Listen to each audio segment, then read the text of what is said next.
Well, Christmas is now behind us, and the New Year's almost here. And it's an interesting time because there's all sorts of things that we think about and a mix of emotions that we experience as we transition from one year into the next. And this time around, this year, I think that's especially true. 2020 has been a wild and crazy ride, and our lives have been disrupted more than perhaps any other time we can remember.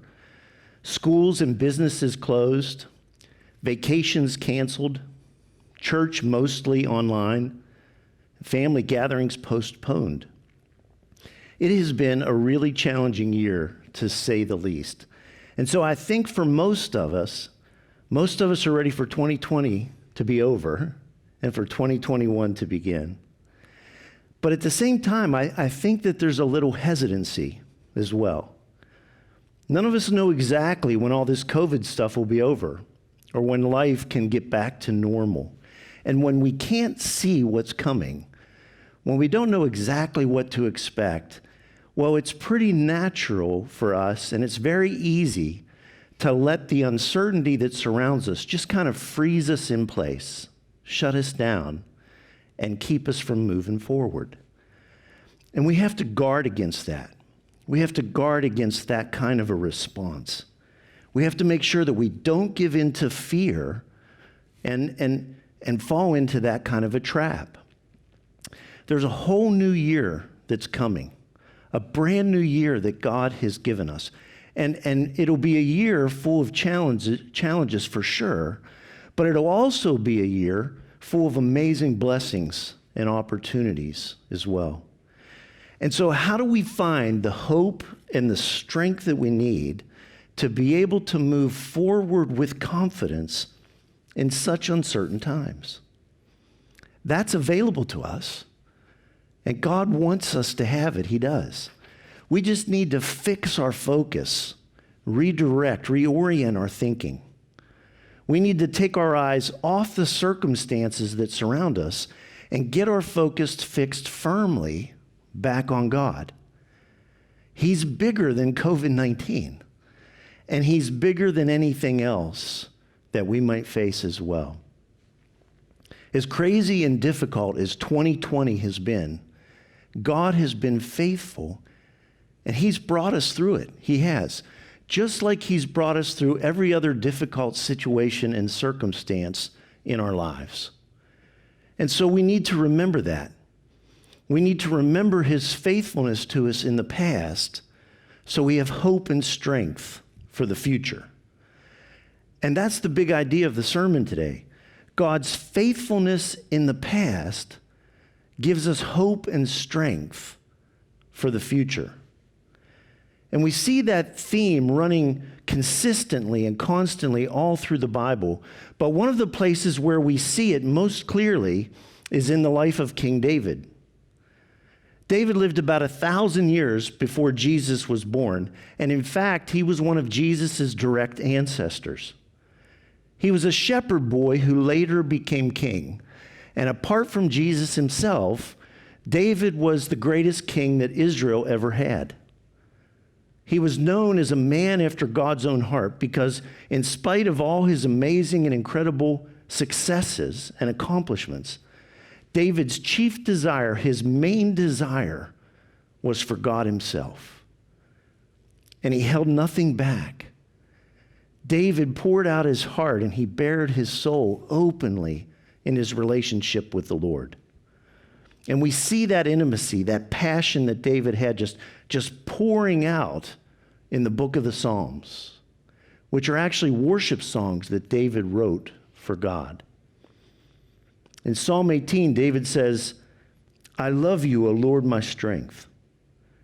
The Lord is my rock and my fortress and my deliverer, my God, my rock in whom I take refuge, my shield and the horn of my salvation, my stronghold." What a beautiful and encouraging passage that is, because it shows the depth of relationship that David had with God. He wasn't worshiping some far-off God, some distant and unknown God. No, he was worshiping the creator and the lover of his soul, and the one that he loved as well in return. I love you, O Lord, David said. You see, this isn't some kind of cold, ritualistic, sterile religion. No, this is intensely and deeply personal. It's a living relationship, a living relationship. David says, Lord, you're my rock, my fortress, my deliverer, my Savior. Lord, you're my God, my God.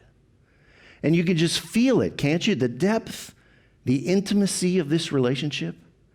You can sense the strength and the hope that David had because he knew who he belonged to. And the same is true for us in Christ. Jesus came to wash away our sin and reconcile us to God so that we could know him and walk with him and experience a living relationship with him, just like David did. That's what God wants for us. And that's what he's calling us to, that we would know him and trust him and depend on him, that we would be his children, that we would belong to him, and that he would be our God. That's where David put his focus. And that's where we need to put our focus as well. To have hope and strength for the future, we need to remember our relationship with God. That's the very first and most important thing. We need to remember our relationship with God. But then we also need to remember his faithfulness. We need to remember his steadfast love toward us. In Psalm 103, David says, Bless the Lord, O my soul, and forget not all his benefits, who forgives all your iniquity, who heals all your diseases, who redeems your life from the pit, who crowns you with steadfast love and mercy, who satisfies you with good so that your youth is renewed like the eagles. The Lord is merciful and gracious, slow to anger, and abounding in steadfast love. God is so faithful. He is. And his faithfulness will give us the strength we need to be able to move forward. But in order for that to happen, in order for us to find strength in God's faithfulness, first, we need to remember his faithfulness. We need to recall it. We need to remember it and meditate upon it. That's what David's doing here in this passage. And it's what we need to do as well.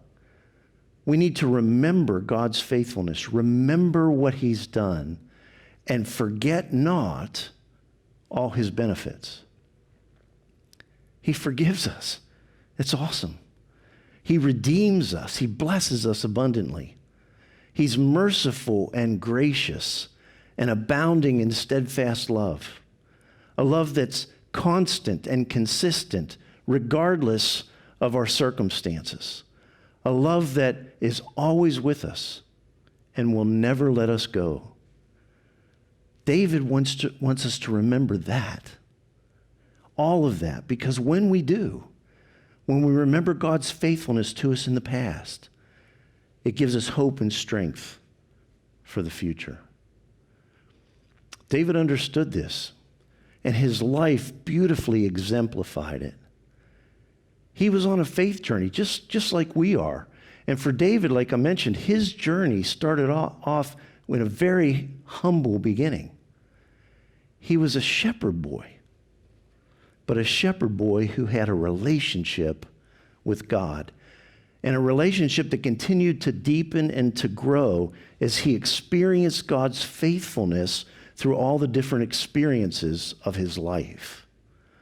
And at each moment, at each point, when he looked back, when he remembered back to all that the Lord had done for him in the past, it deepened his trust in God, and it strengthened him to take his next step forward.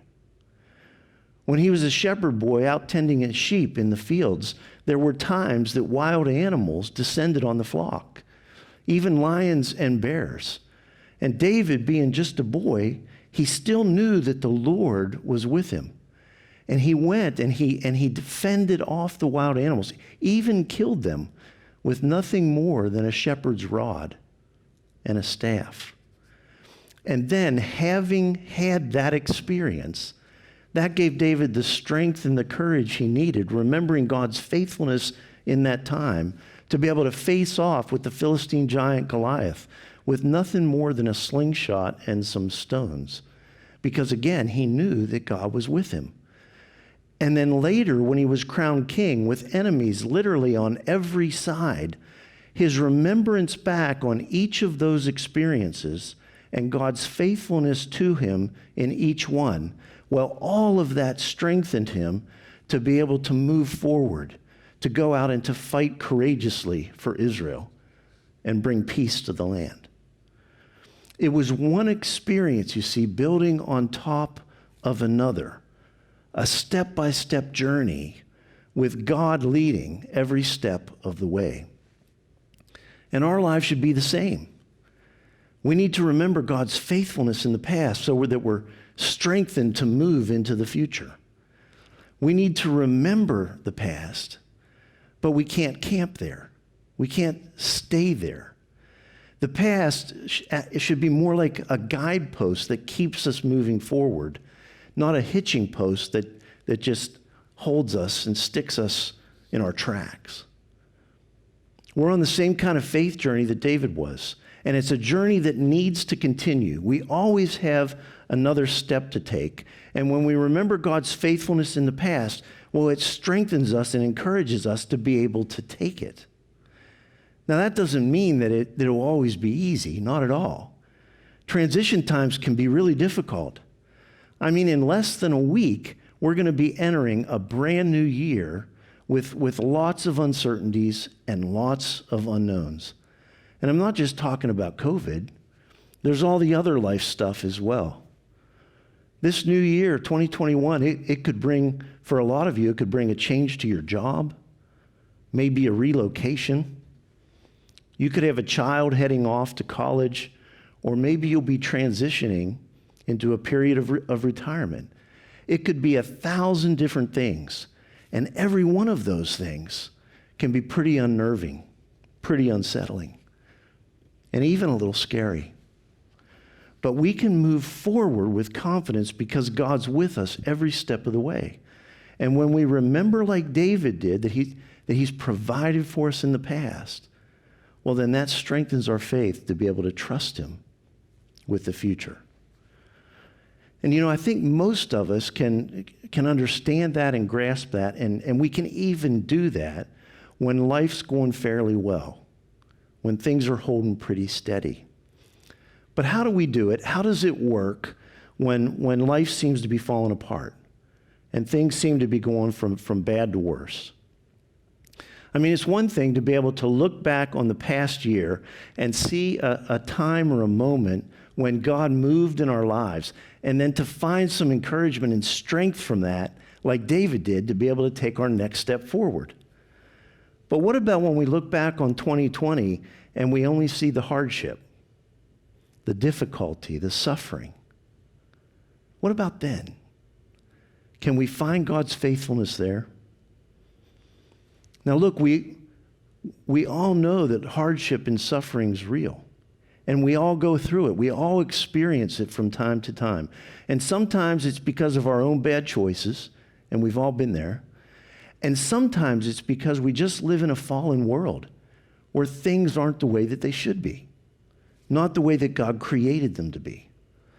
But no matter how or why it happens, suffering's real, and it hurts. Health problems, relationship struggles, financial difficulties, the loss of a loved one, so many things. Can we find God's faithfulness there? And the answer is yes, absolutely. Yes, we can.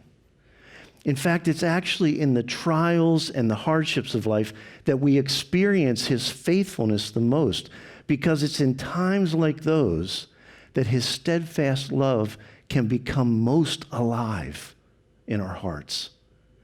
And we can recognize it and experience it more deeply. You know, even though David was a king, he didn't have an easy life. Not at all. In fact, the depth of his suffering and his hardship was beyond probably what a lot of us can even imagine. His predecessor, King Saul, tried to kill him out of jealousy because the people loved David more than they loved Saul. And so David had to flee for his life and hide out in caves like a wild animal. When he finally became king, one of his own sons tried to usurp his throne.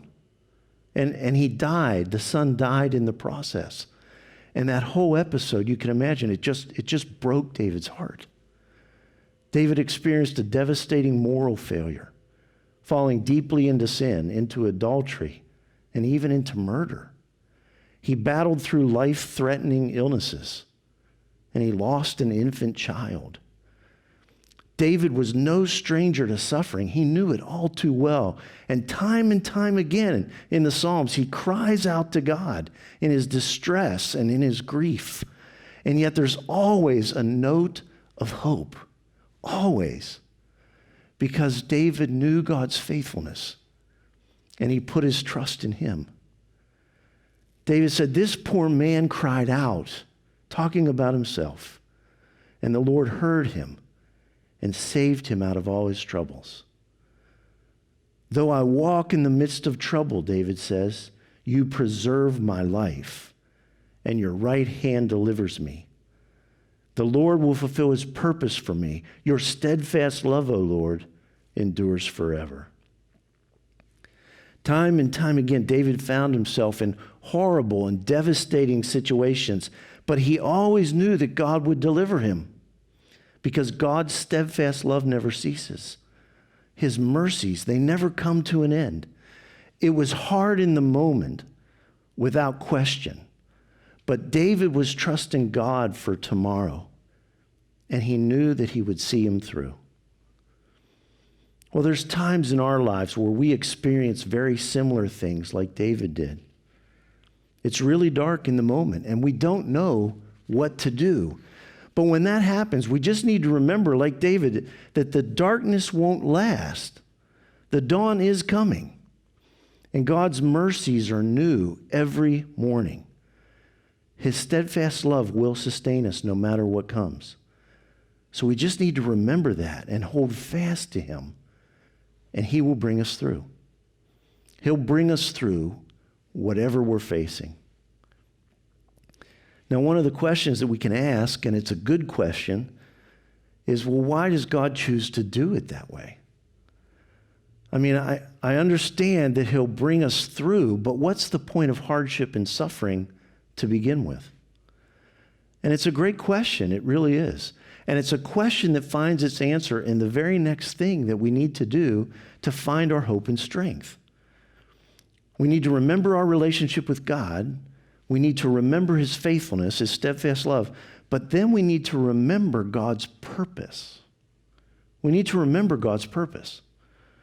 David alluded to this in the verse that we just read, saying, "The Lord will fulfill his purpose for me.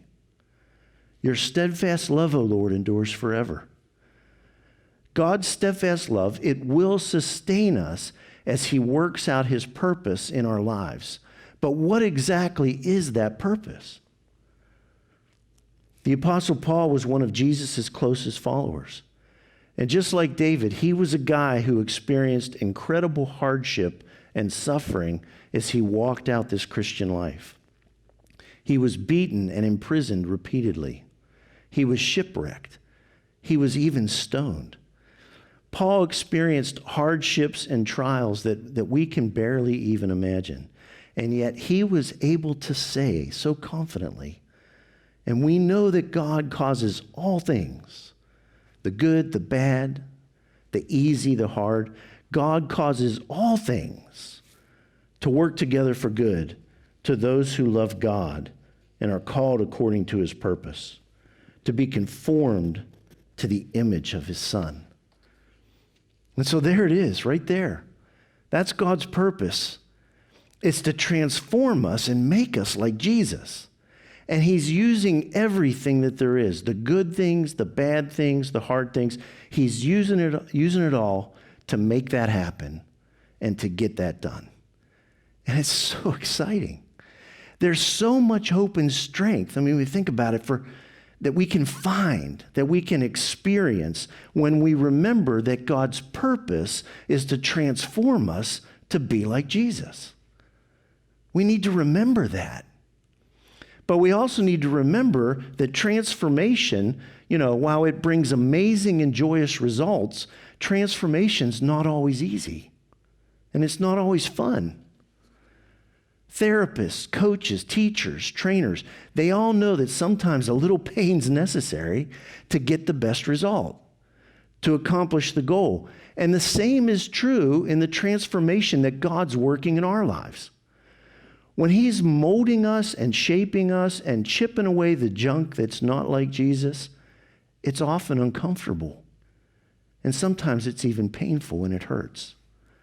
But it's always, always for good purpose. It's always for our best. Our hardship and our pain are never in vain, never. God always uses it to bring deeper blessing into our lives and to draw us closer to himself.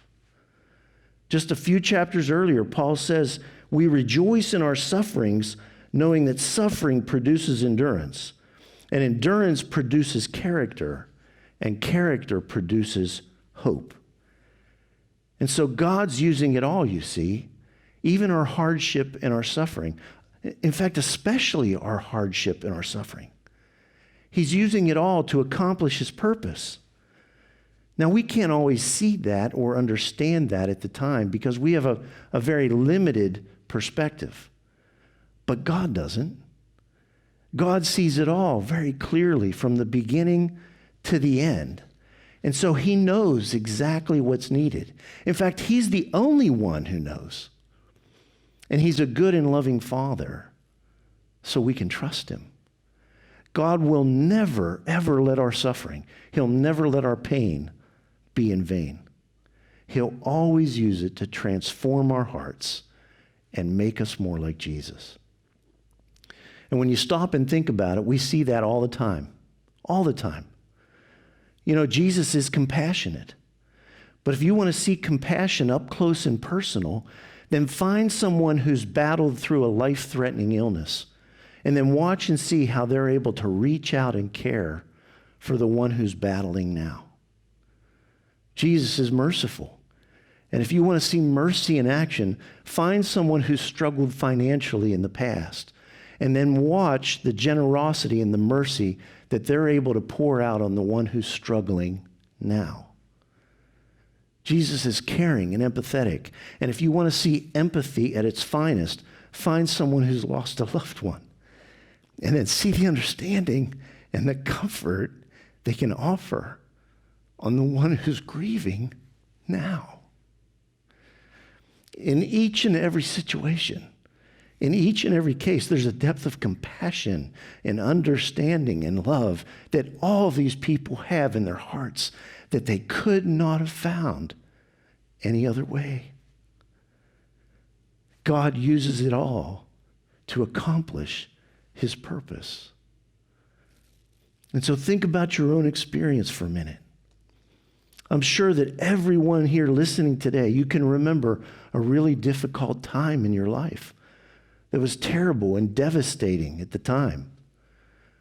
But now you can look back on it and you can see how God used it, how he redeemed it.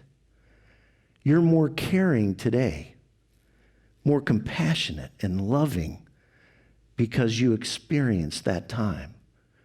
And you're closer to God because of it. He used that suffering, that hardship, and that trial. And perhaps he's still using it today. Perhaps you're still in it today. But he's going to use it to smooth off the rough edges, to soften your heart, and make you more like Jesus. And there's just nothing better than that. We find hope and strength when we remember our relationship, when we remember God's faithfulness to us, when we remember his purpose, and lastly, when we remember his absolute and total commitment. The Lord is totally and completely committed to accomplish his purpose to make us like Jesus. He is. And he's given us his all to make that happen. For us to become like Jesus, Jesus had to come for us. The Father had to be willing to give us his Son, and the Son had to be willing to come and to lay down his life for us so that we could find life in him. He went all in for us here. He gave us his all, everything, and he'll always give us his all. And so there's not a chance, not a single chance that he'd ever call it quits, that he'd ever let us go, because he's absolutely and totally committed. Paul said, I am certain that God, who began the good work within you, will continue his work until it is finally finished on the day when Christ Jesus returns. God is faithful to us. He will see it done. He will finish the work. He'll accomplish his purpose in your life and in mine. Therefore, we can go forward in confidence, knowing that he's the one who's working all things together for good to make us like Christ. And so that brings us to the next step that I would ask each of us to consider. Please take some time this week and think back on last year. Let's think back so that we forget not all his benefits. Think about the ways that God demonstrated his faithfulness to you in the last year. Maybe it was a time of tremendous blessing and provision in your life, like a new child or a grandchild, a new home or a new job. And thank God for amazing blessings like those. But perhaps he showed his faithfulness to you in a different way. Maybe 2020 was a really difficult time in your life. But as you look back on it and see, you can see how God sustained you and how he brought you through all that, how he sustained you with his steadfast love. Or perhaps 2020 was a time of hardship and suffering that you're still experiencing today. And if so, be of good courage, take heart, and consider all the ways that God is using this time, as hard and painful as it may be. Think about all the ways that God is using this time to soften your heart and make you like Jesus. He's been faithful to us. He has. And as you remember his faithfulness in 2020, let it strengthen your heart so that you can move boldly into 2021. Times of transition can be difficult, especially in times like these. But when we remember that God is with us, that his steadfast love sustains us, that he's working to make us like Jesus, and he's committed to seeing that done. When we remember that, when we remember his faithfulness, well, we have all we need to move forward with confidence, because God's faithfulness in the past gives us hope and strength for the future. Let's pray. Lord, we thank you that you are so faithful. You are. You are faithful to us, Lord, in every moment, in every day, regardless of what we're going through, regardless of our circumstances. Lord, you give us so many blessings, and you're also there when times are hard. You see us through. Your steadfast love sustains us. Lord, thank you for your faithfulness. Thank you for your faithfulness. Help us to remember your faithfulness at all times so that we're strengthened, Lord, by your grace to be able to trust you more fully and to move forward into this new year that's coming with confidence in your continued grace for us. Lord, thank you for being with us. Thank you for walking with us through 2020. Thank you for being with us and carrying us now into 2021. We praise you for your goodness. We thank you for your faithfulness. We ask all these things in Jesus' name. Amen.